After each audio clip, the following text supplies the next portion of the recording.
Welcome, everybody. Thank you for joining the third action period call for the Asthma Quality Improvement, Building Knowledge, Confidence, and Change in Primary Care Providers. Technically, this is the first wave of the program, but we are 2 calls in so far. Today is the third call, and I appreciate all of you being on. I want to thank our program partner, the Ohio Department of Health Asthma Program. And the agenda for today is a data overview with Zainab. And then we will hear from Kellen Wheaton, resolving asthma medication access barriers. And then some of you have had some good questions during our kickoff calls, and I wanted to save some time for question and answer. You will have access to Kellen for any pharmacy questions while you're on the call today. And then some members of our asthma team are also on. So if you want to take a minute and throw them the clinical questions that you had during our discussion on the kickoff call, that would be appropriate to do. Okay, and this is the same information that I put in the chat, so welcome all of you. If you could share your name and practice, and then what seasonal illnesses are you seeing in your practice as of late? And then are you also seeing an increase in asthma cases? Okay. Hi, everyone. So I'm going to share my screen. Thanks, Anna. Everything's going to be in an Excel document, and we'll be sharing slides next month, and we'll be sharing slides also this month for the individual practices. So before we continue, I just wanted to, can you see my screen, Brooke? Yes, spreadsheet. Yeah, my spreadsheet. So before we continue, I know that we have extended the deadline for the baseline data till the end of this month. I would really appreciate if everyone can put that in. The baseline data that we see here for the total, for everyone combined, is just everyone that we already have. I know some practices are still struggling to get that in, so we would really appreciate if you could get that in, and if not, either send Brooke or I an email just so that we can keep track of who's late. I know that we're also missing some December data for some of the practices. So if there's anything that we can do to help with that, or if there's anything that you're struggling with in the practice to that you're not able to put the data in, also let us know. Maybe we can help with that as well. But yeah, as for those who have entered their data, thank you so much. This data includes everyone that has already submitted data as of January 3rd, so Friday, right, Brooke? 5th? January 5th, yes. So again, this data includes everyone that has submitted data up until that point. So if you haven't submitted data, then your data probably won't be included in here. But here we have baseline. Here's optimal asthma care. So this is whether or not you looked at the severity of their asthma, if there's an asthma action plan already established, or if there's already one established, if it was edited, or if there was a new one put in place. And also if you've assessed asthma symptom control. So in the month of December, there were a total of 103 patients combined throughout all the practices. 44 of those, or 42%, have had optimal asthma care. Assessing asthma symptom control, 61 of the 103 patients, or about 60%, received or had an assessment of their asthma symptom control. Among those, we were also looking at patients of diverse backgrounds, so whether or not they have Medicaid, so that was a socioeconomic status, and also patients of color, like Asian patients or African American patients are included in this category. And 33 of the 61 that had an assessment for asthma symptom control, were of diverse background.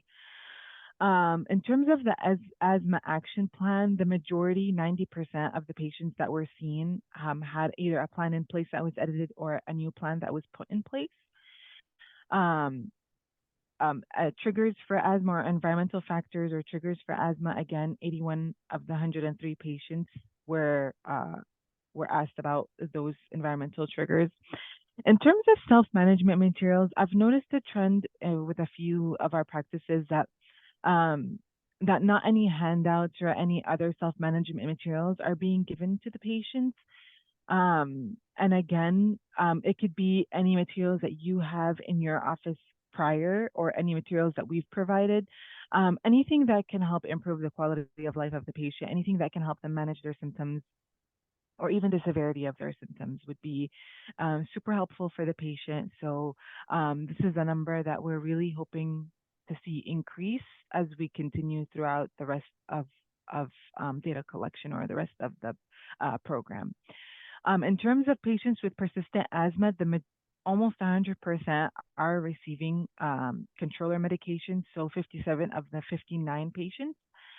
Vaccines, again, I know that some practices are putting in some comments in there, like that you've talked to the family about their vaccines and they just wanted to wait until the next visit. So this is just a representation of everyone that was actually current on their vaccines.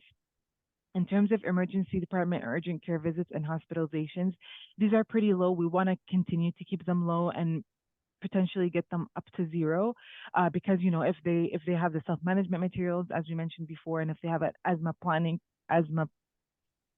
action plan in place, it could potentially decrease emergency room visits. But we understand that sometimes situations happen and kids are admitted to the hospital or even have a visit at the emergency department. But as I said, we're trying to keep those numbers super low.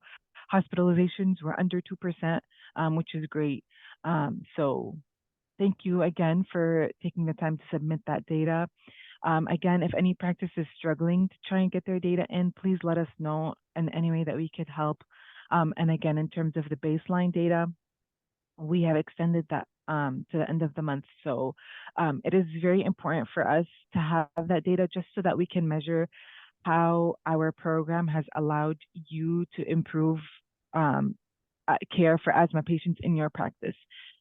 So it gives both you credit and it gives our also program credit just to know how well we've done, how we can improve in future waves. So I would really appreciate that data anytime that you can. And even if it's after January, we totally are understanding and we know that sometimes things do come up. But again, if you have any questions or any difficulties with anything, please reach out to either Brooke or I for any help.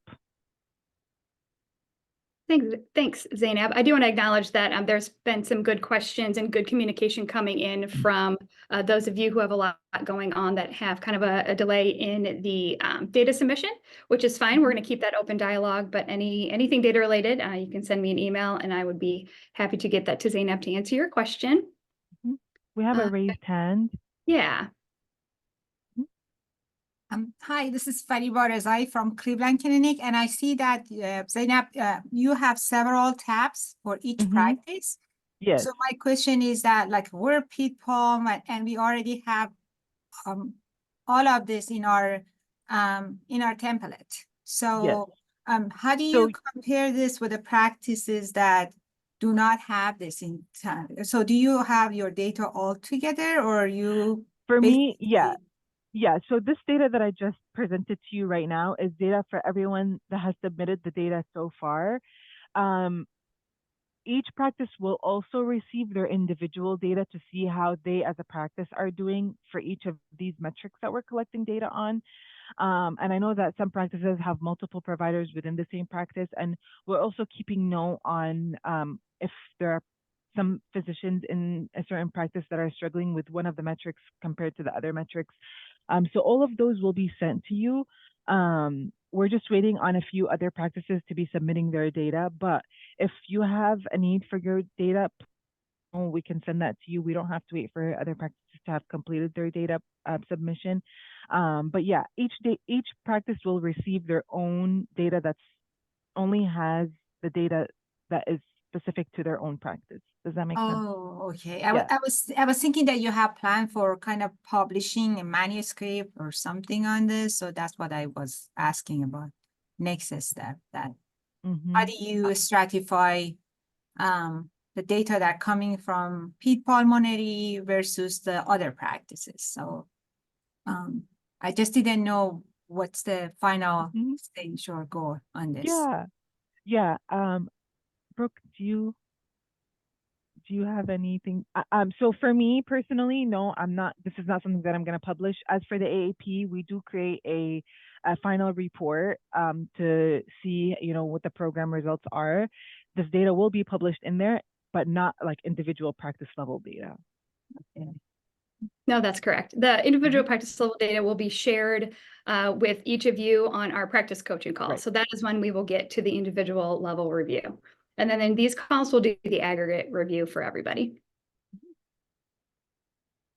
No, good question. Thanks, Zainab.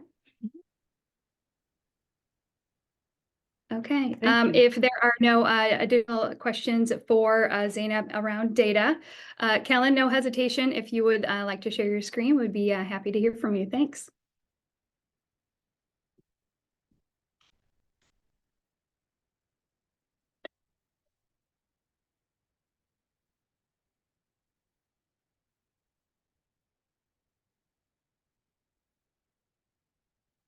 Looks good. All right. Good afternoon, everyone.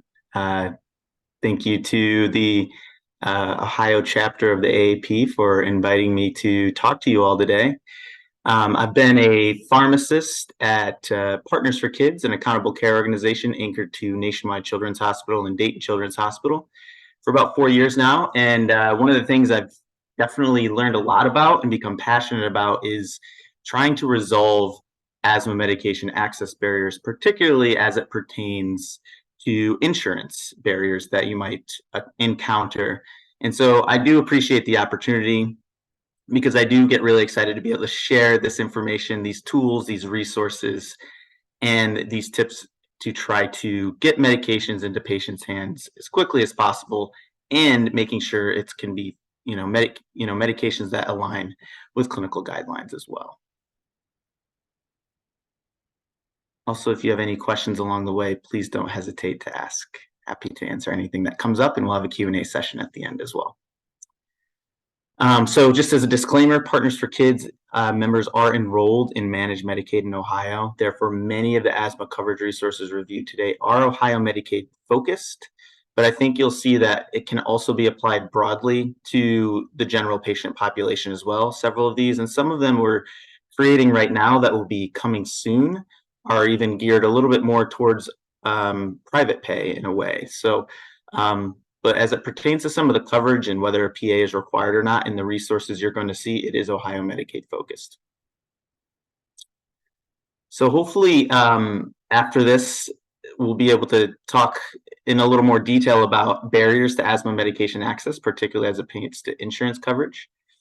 Be able to apply clinical and coverage resources in order to prescribe guideline recommended medications and try to avoid prior authorizations as much as possible.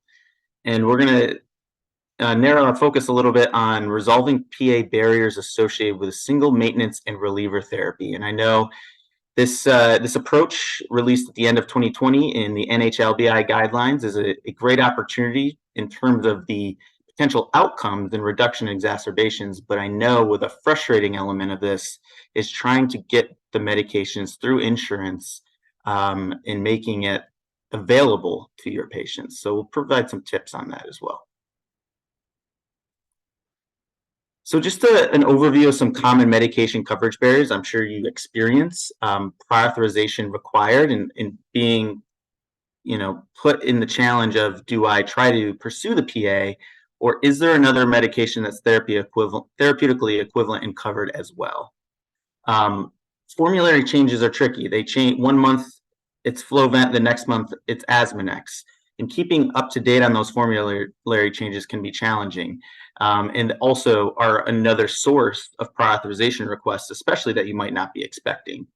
We kind of alluded to this with SMART, but formularies misaligned with guidelines. So you know what you want to prescribe based on the guidelines, but you're having trouble getting it through to the insurance that this is a critical medication or a critical approach that you'd like to use. And then something that kind of is themed all through these bullet points is potential knowledge gap at pharmacies.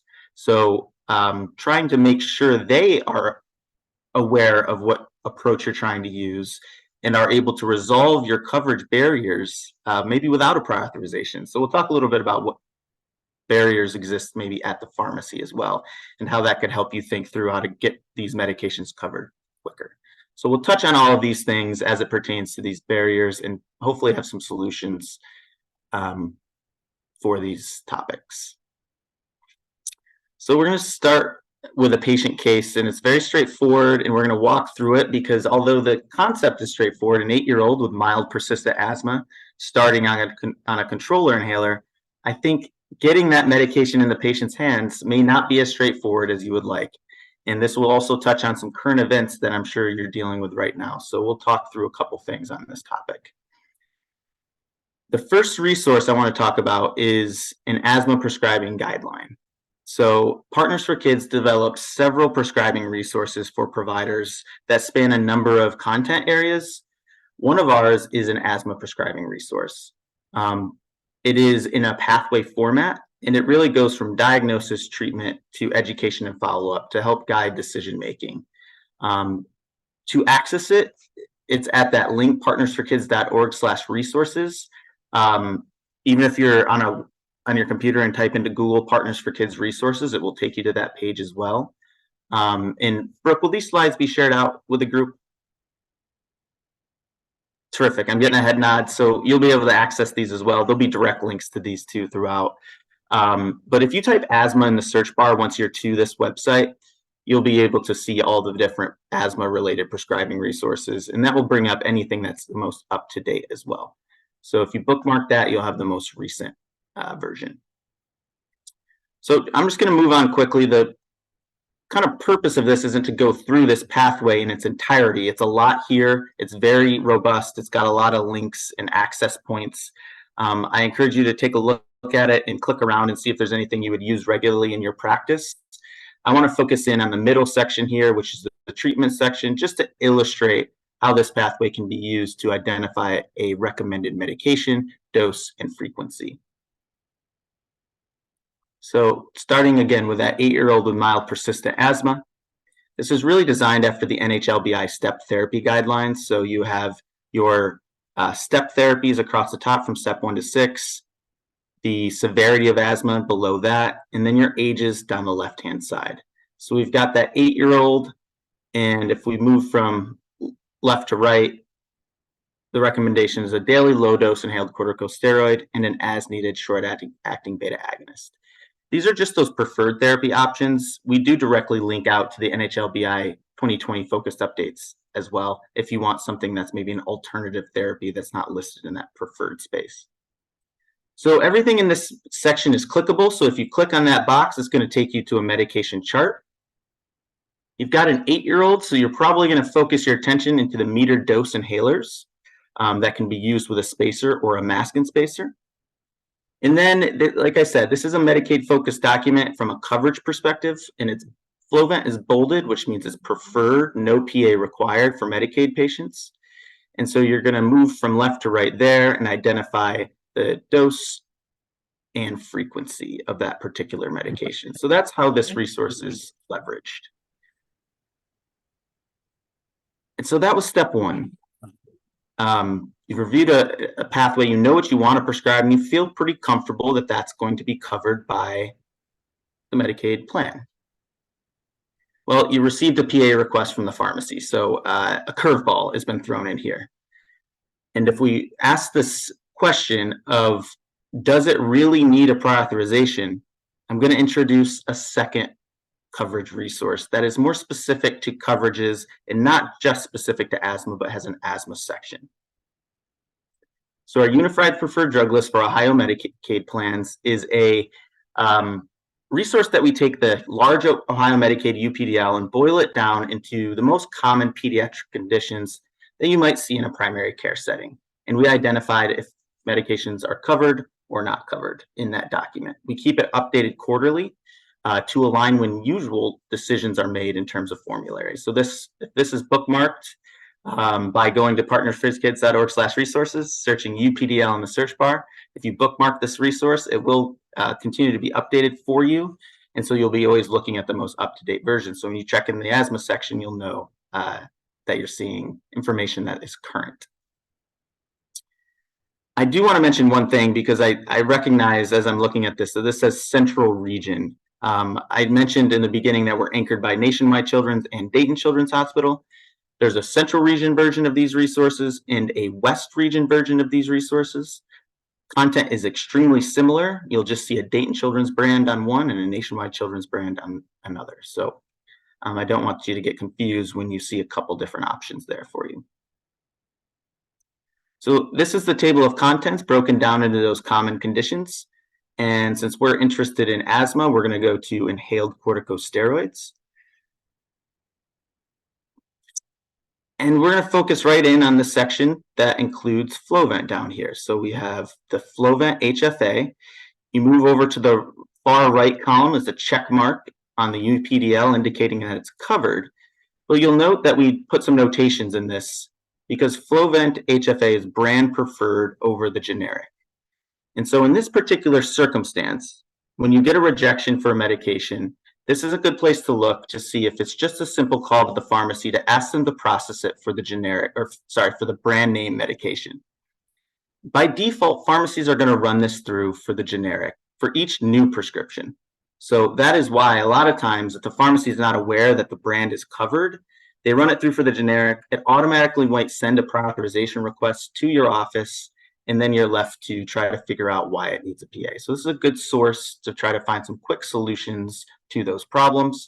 And I did mention note to pharmacy here. This can happen early on when any formulary changes happen. It's not a bad idea if you have the time to put a little note to pharmacy to maybe see if that can circumvent even getting that prior authorization in the first place, if you have that spot in your EMR to do that, to identify that brand is preferred for this patient's insurance.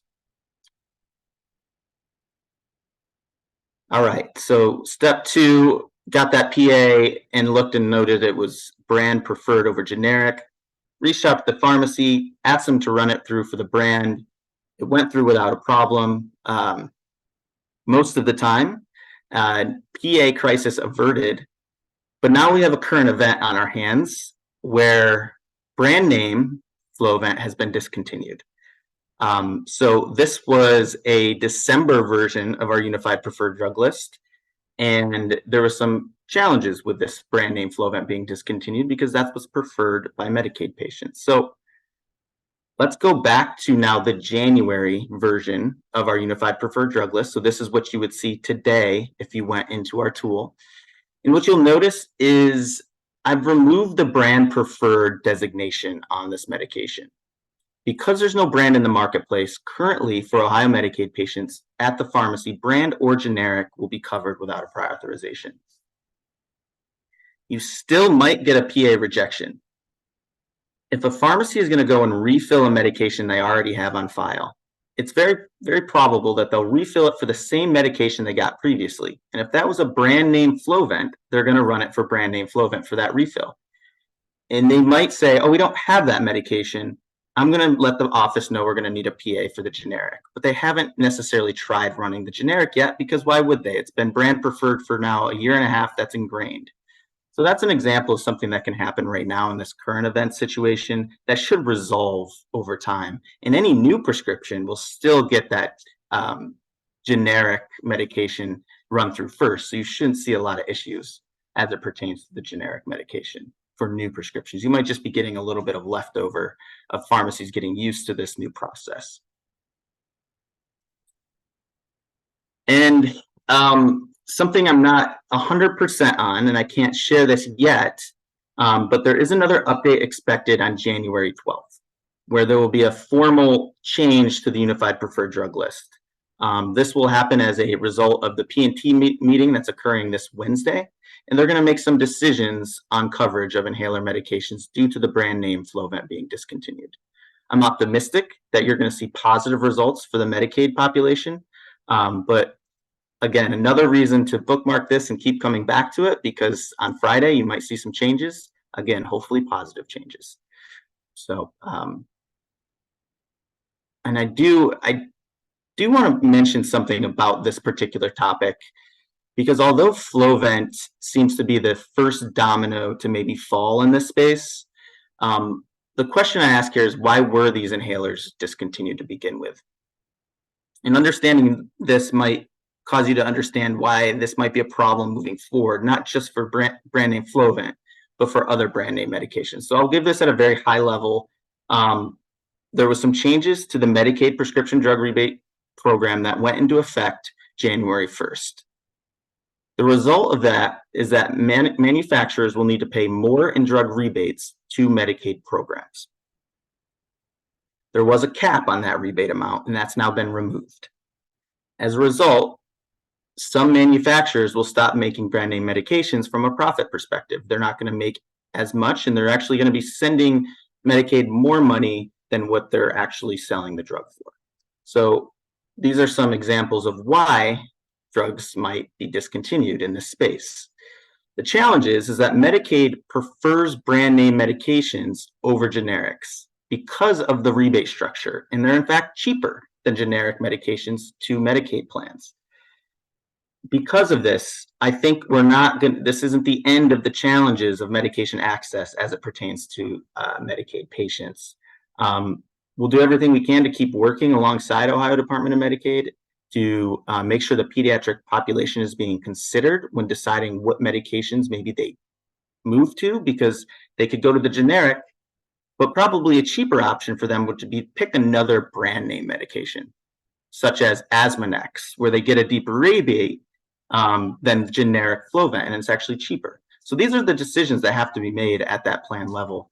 And we're kind of just going to be seeing how that shakes out in the next couple months. But I think in this circumstance, we're going to be happy with the positive changes I think that will be made. But what if you do have to change to a different medication? What if you have a private pay and they went from Flovent to Asthma and aren't covering the generic? You might be challenged with, how do I convert this patient to a new medication, and what dose would I change them to? This brings up another resource that we're very close to finishing, and is kind of in response to these current events where we think there might be some shakeup in formularies. So I think the takeaway right here is it's just a truncated version of this resource. This includes all inhaled corticosteroids and combination ICS LABAs. And the goal is to be able to identify where your patient is in terms of low, medium, or high total daily dose, identify their age, and follow that down to identify that if I'm on Flovent low dose and I want to go to mometasone or Asthma HFA low dose, that's the total daily dose I should shoot for. That should be roughly equivalent. Some of these doses are based on the NHLBI guidelines, and some of these doses are based on GINA guidelines. GINA is published every year. NHLBI is published much less frequently, so sometimes it's just not up to speed. So we're kind of using a couple different guidelines, but we've landed in this space that we think is most consistently equivalent in terms of dosages. So in this particular circumstance, you would consider changing that patient. If you didn't want to submit the PA and wanted to keep them on a drug that didn't require a PA, you would recommend submit that prescription for mometasone HFA, 50 micrograms, 1 puff, BID with a spacer.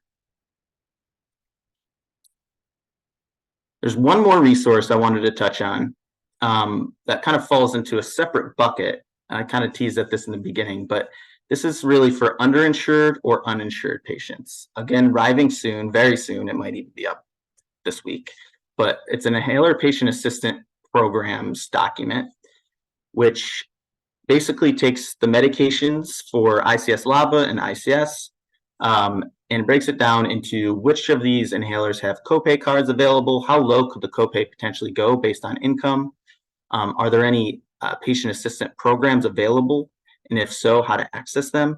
And then subsequently, seeing the lowest price on GoodRx can help as well, because sometimes that's good for definitely uninsured patients, but sometimes those GoodRx prices might be lower than the copay patients have to pay. So it's just something to double check for patients, especially those that are saying, I can't afford Symbicort, or I can't afford Dulera, things of that nature. So we'll also keep this updated quarterly so that the most up-to-date information on these programs is available. Caroline, can I pause? And did you see Dr. Yes. Mark in the chat, please. Oh, and I can say it out loud. I just didn't want to interrupt. Can I ask you briefly to touch on how you might navigate when an insurance prefers like a DPI? So for instance, we're having a lot of Pulmicort Flexhaler is the preferred for 6 and over. While it can be good for some kids who are older, I find it's incredibly challenging for recent 6-year-olds, even some 7-year-olds. Is the best way to go about it is, which is what I've been doing, and I don't know if this is correct, is basically they have to try it. We try to educate, teach them as much as we can, and they have to fail essentially. And then I have to then submit a PA for like an HFA type or some type of MDI. Is that really the only way? Well, let me put these up here because I had heard that these were some scenarios that were out there. So I wanted to think through. So your approach is probably what they would tell you to do in the clinical criteria, right? Got to fail a drug before going, a preferred drug before going to a non-preferred drug.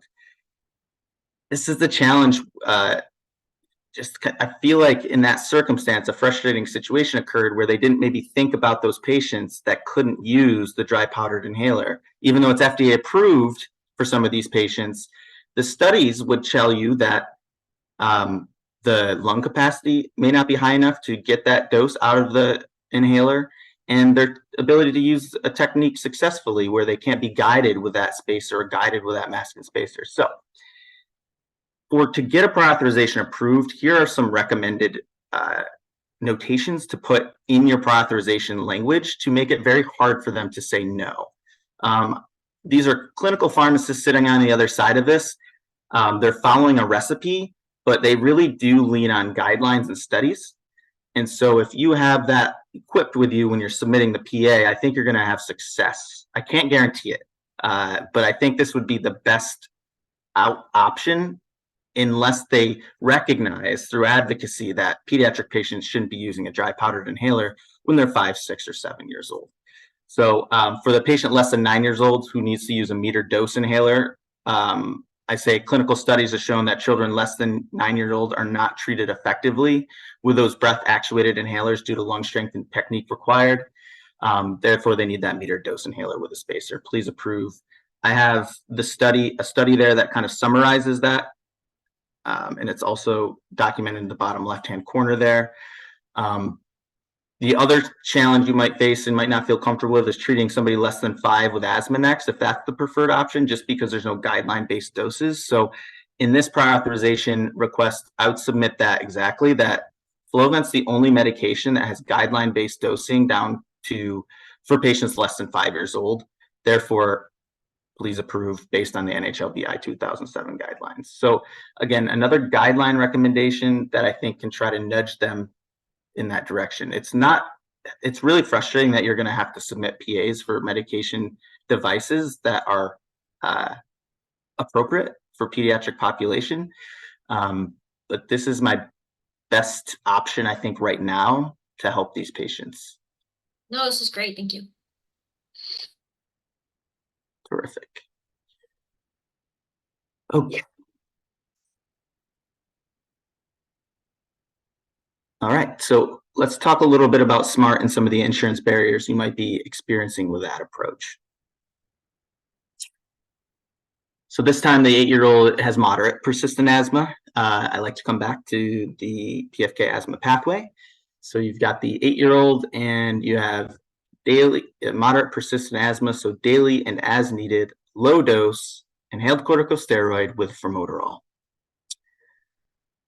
So just a quick overview. I know you've seen some of this already in previous education sessions, but I just wanted to reorient. It's an ICS-LABA combination that needs to be used in SMART, particularly ICS formoterol can be used daily and as needed. The mnemonic I think about is formoterol is fast acting. So other long-acting beta agonists are not appropriate for this approach at this time. And so sticking to formoterol is the way to go. And if you use the PFK pathway and you click that box, it's going to tell you what your 2 options for an ICS-LABA with formoterol and what those 2 options are. So you have Symbicort and you have Dulera. Both can be used with a spacer. I have Symbicort bolded here. Both are covered on their own, but in SMART, Ohio Medicaid does enable 2 Symbicorts per 30 days. They're supposed to. It is allowed based on their day supply limitations. It's not to say you're not going to see barriers at the pharmacy despite that. But so that's the drug of choice. It's got the studies to support it. Dulera is mometasone and not budesonide. Still has formoterol, so theoretically can be used, just wasn't in the studies. So if you have an option to use Symbicort, that's the first line. Again, this helps to talk through your dosing for that age group. I want to go right down here into the example prescription because I think this is most helpful for getting it through insurance without as many barriers. So you've got the Symbicort HFA, 80 microgram strength.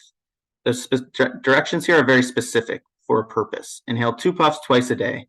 May also inhale 1 puff as needed for symptoms. Max 8 puffs per day. Dispense 2 inhalers for 30-day supply. I'm that specific here because the pharmacy, talking about the gaps in knowledge and things like that, we want to alert the pharmacy that you're trying to get 2 for 30 days. Not 1 for 15 and then come back and refill it, that will reject. And not 2 for 60, that's not enough. They're thinking maybe home and school, or what are they trying to do here? So being very explicit about what you're trying to do with those inhalers, I think will help the pharmacy to know that they need to do 2 for 30 days. And they might get some high dose rejections that are pharmacy system related. Pharmacy system might flag these and say, too many puffs. That is something they should be able to override at the system level. It's not a payer issue. It is designed to observe potential errors and try to fix them. But in this case, you've written it so clearly that they must recognize that it's not an error. And they try to do 2 for 30 days and try to get through those potential those potential alerts.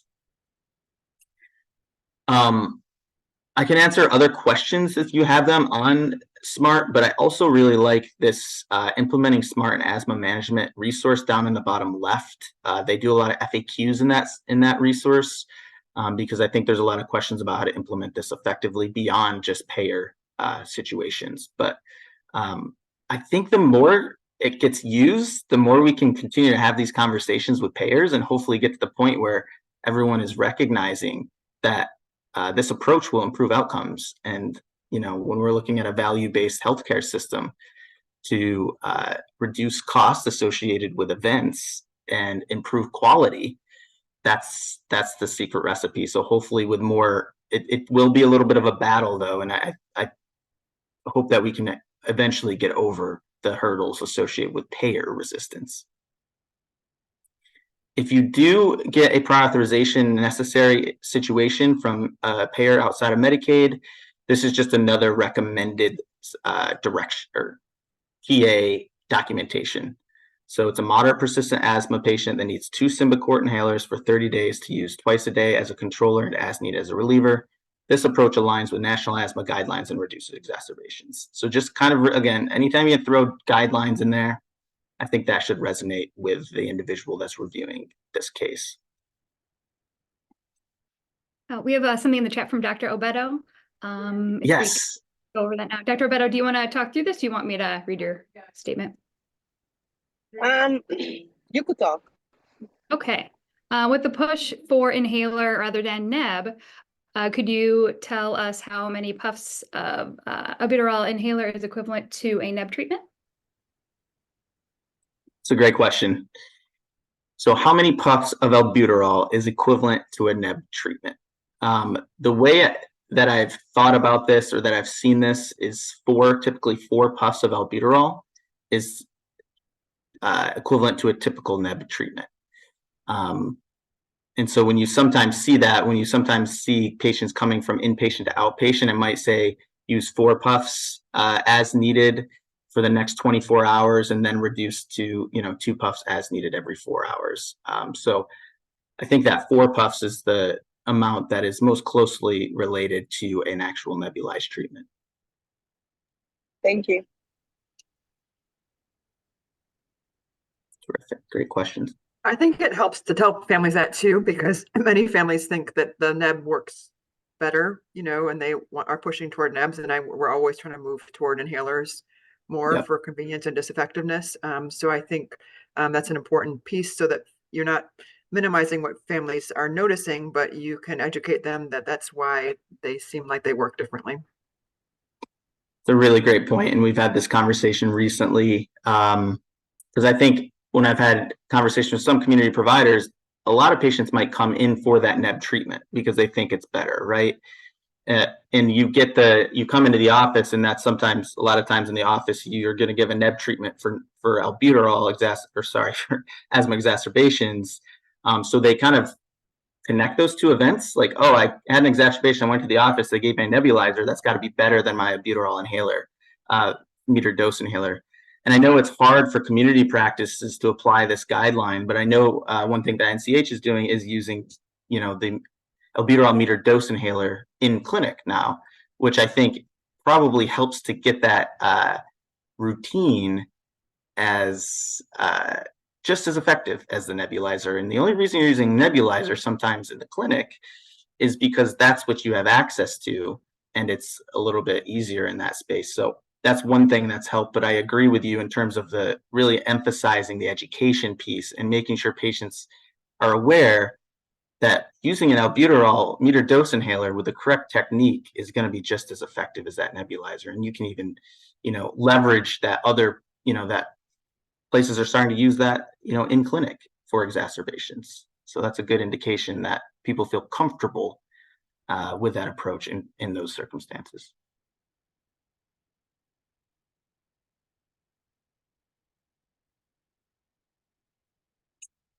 This is my last slide. I just want to summarize the resources that we went over today. You have the outpatient asthma pathway, and these are direct links to each of those resources. You have the Pediatric Ohio Medicaid UPDL that's updated quarterly.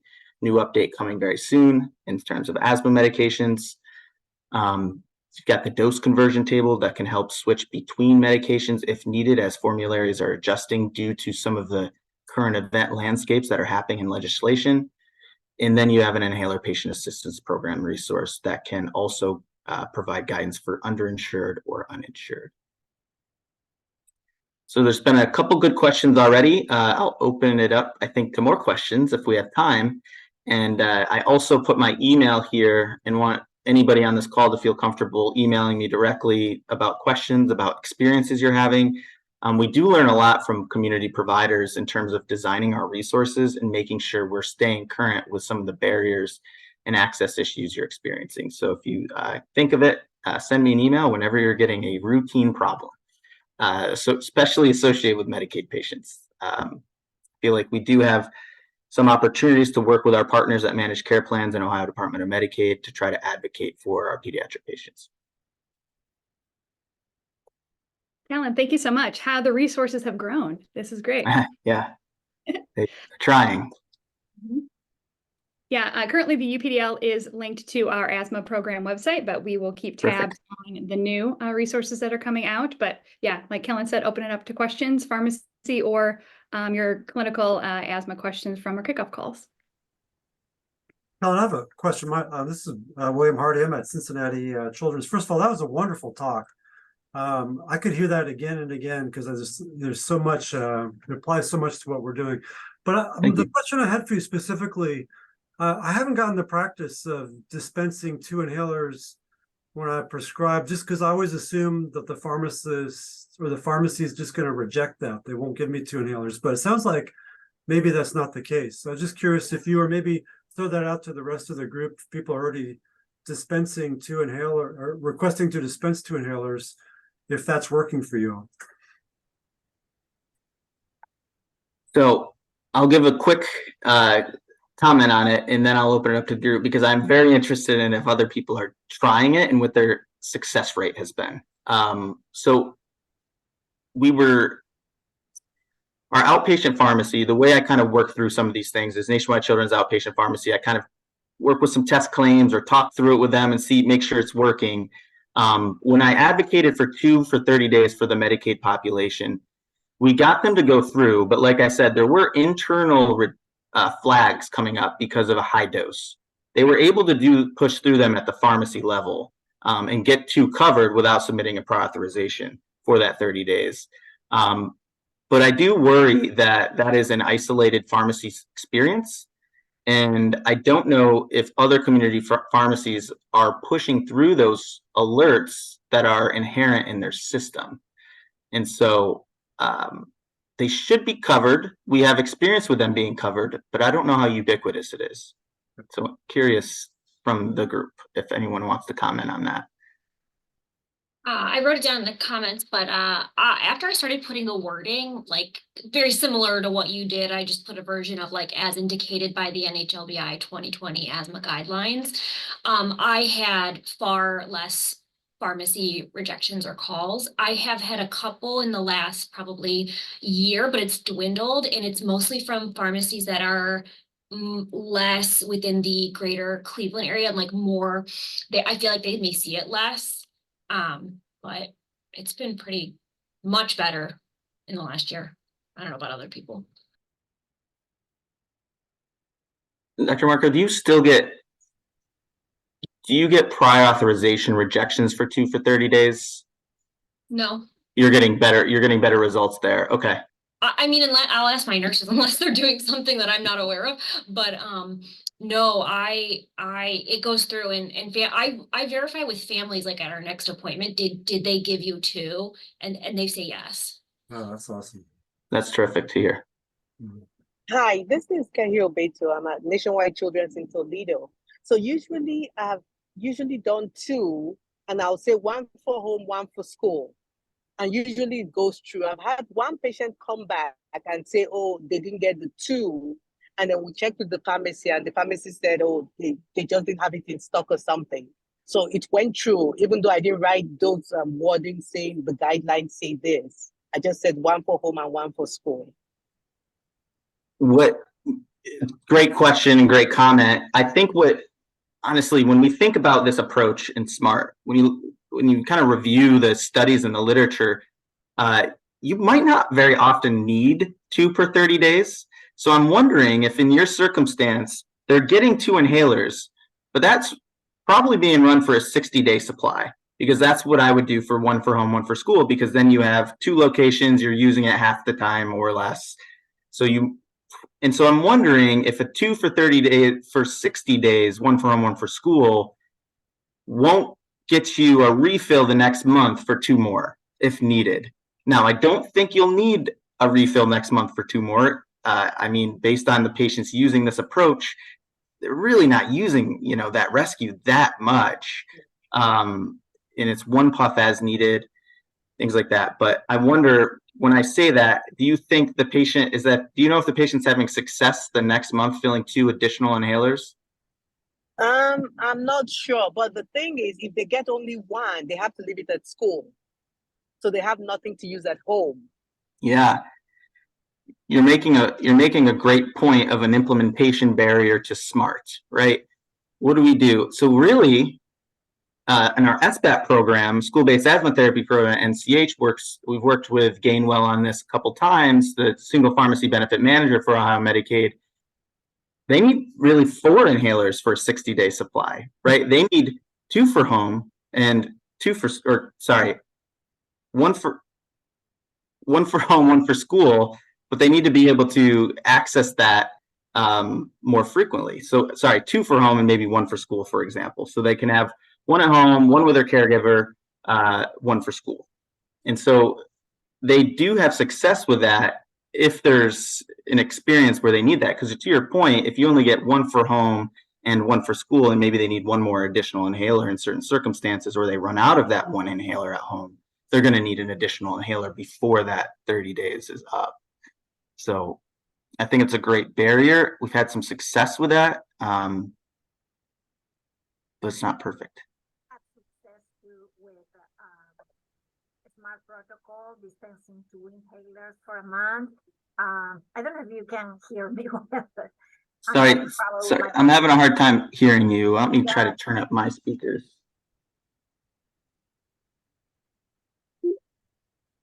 Let me see. Well, I'm still. I got you. From Cleveland Clinic, and I'm in Pitts pulmonology, so I have had also a good experience with the pharmacies. I just put in the notes to the pharmacy that we have in Epic, dispense 2 inhalers per month, patient using smart therapy. And I would say a year ago, I had more issues, but I think, or maybe longer than that, but I think pharmacists are more familiar now with the smart protocol, and we have less and less rejections with that. Terrific. And so you're using the language SMART, and that seems to be enough to get across for the pharmacies that are probably you're using on a regular basis. So I think that's the key, is keep trying it and keep using it, because then pharmacies will get more accustomed to that particular approach and be able to resolve those barriers. That's great to hear.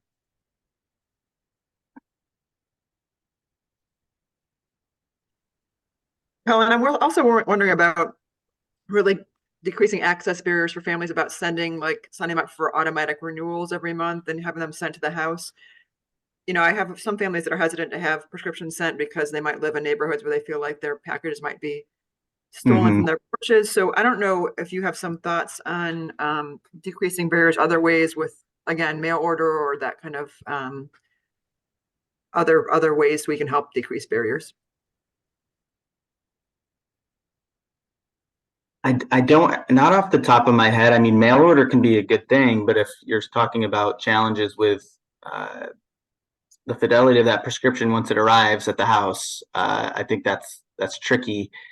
I could like if they had any success sending the prescription to the school, and then the school like having the kid go home with the kid. I mean, I'm just trying to think of like many times I find families are like, oh, I forgot to pick that up, and then the kid is off there as medicine for a while. So I'm just thinking, how can we help make sure that kids stay on their controllers on a regular basis? And I know that there has been some initiatives through schools to really give kids maybe even their controller at school, just because that can help these barriers. But can you speak to a little bit of what you have?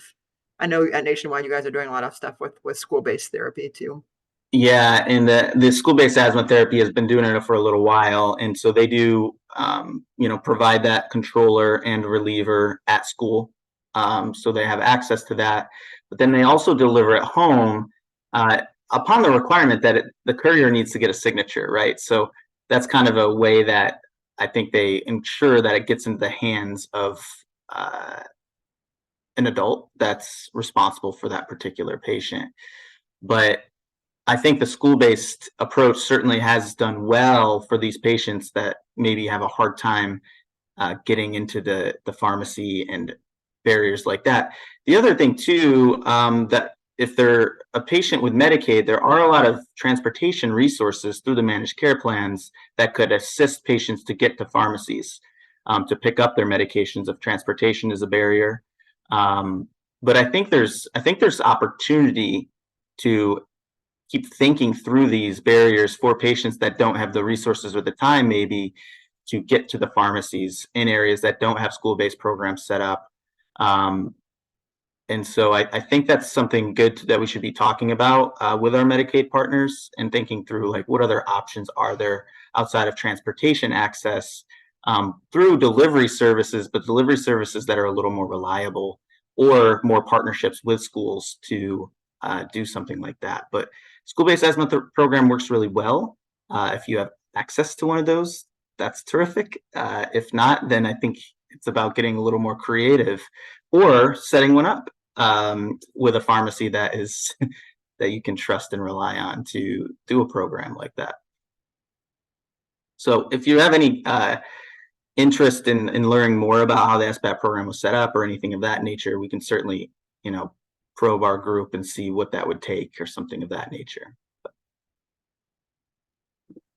Hi, this is Kahil Beto. I just had a quick question. What do you think is the best way to get the spacers and the masks in the office?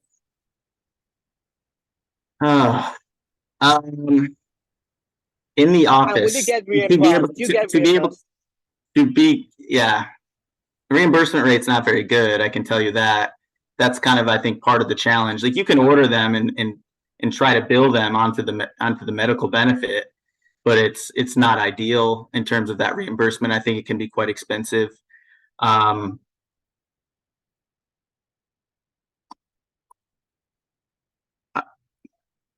the group have any suggestions on that one for getting spacers spacers and masks into the office in a way that is cost effective? I know we do at Children's is we just we give it to them in clinic and then it's put onto the hospital bill, and that seems to somehow get covered. Whereas if they go to the pharmacy, yeah, there's going to be a problem with the out-of-pocket pay for that. So I know that's how we've been doing it at our hospital. I don't know if the family's still getting a charge, after the fact, for that spacer, but my understanding is that if we bundle it as part of the regular visit, then at least that seems to do better. Yeah, that's a great, and I know Nationwide Children's does the same thing, right? We have it and we hand it out to patients in the clinic. And I think maybe, private pay probably reimburses a percentage of charge maybe on that particular spacer. It's a little bit different for the Medicaid population, I would guess. And so it's definitely a business decision at the individual offices. But I think what we could do is maybe, Dr. Roberto, maybe we could link you to somebody at Nationwide Children's Hospital and how that, or maybe Cincinnati, to see like how that operationally works in terms of the billing prospects and making sure there's not a loss there.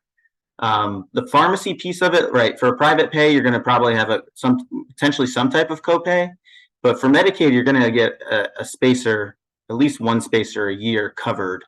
So you can still send that to the pharmacy and guarantee you're going to cover. It's important if you're going that route to make sure, if you can, write the size of the spacer that you would anticipate that patient would need. Certainly pharmacies can do that, but not all pharmacies are equipped to know which size spacer to use for your particular patient. And so if you are more specific when you write that prescription for a spacer, for the masks and spacer specifically, for the size of the mask, if you put that on there, I think that can guide the pharmacies as well to make sure they're going to get what you expect, versus in the clinic, I think you have a little more control over that if you have it there for you. But I think we should explore that for you to see how that's accomplished from a financial perspective.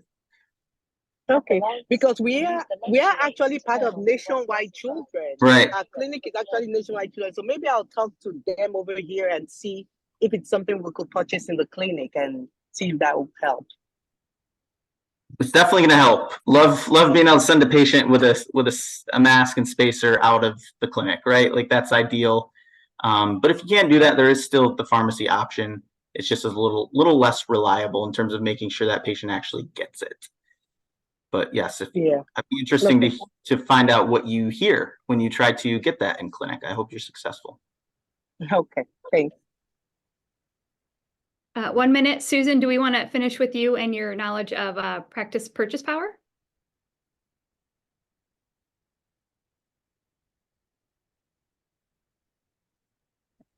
Hey, sorry, can you hear me? Yeah, thanks. I just was going to say, as a community private provider with private pay, it has worked really well in the past to purchase them through a rep and then just offer to charge them a few dollars over that. And parents really love that because it's a lot cheaper, especially if they have health savings plans, things like that, or they just need an extra spacer for school or another caregiver. So that can be really well. Obviously, it doesn't work for the Medicaid population, but it does. It's worked. I've seen it work really well in the past because it's it has to be through the hospital or purchase as medical equipment, durable medical equipment. That's why you can't just order them through community practices. And Susan, about how much have you been charging families in general? I know it's probably changes by the year. Yeah, it has. So for the mouthpiece spacer, we were doing like $24. And then for the mask spacer, it's going to be quite a bit more. And we were charging, I think, $42 for that one. Again, that's when they're going to the pharmacy and have to pay out of pocket, it's $75 to $90 for a spacer. So it can be really helpful. And depending on your location and in your rep, like Monahan reps, that's the brand that we use, and they, you know, they'll work with you depending on how much you're purchasing, or if you're going to be a, you know, recurrent customer, you can try and drive that cost down lower as well.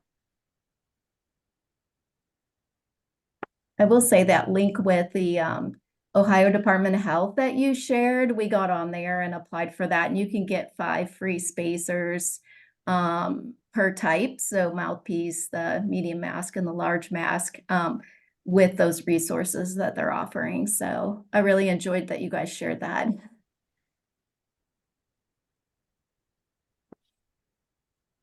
Great insight. And Dr. Marco, I grabbed the Opti chamber information, and as far as all information that we talked about today, or that was at the bottom of the slides, reference, anything like that, I will be pushing all this out in Kellen's slides as well. Kellen, thank you so much for the good information. Thank you, all of you, to your good questions and good conversation. We will continue to talk about this. It's very important to get the medication in our patients' hands, and have a good week. Thanks so much. Thanks, everyone. Don't hesitate to reach out. Thank you. Thank Bye. you.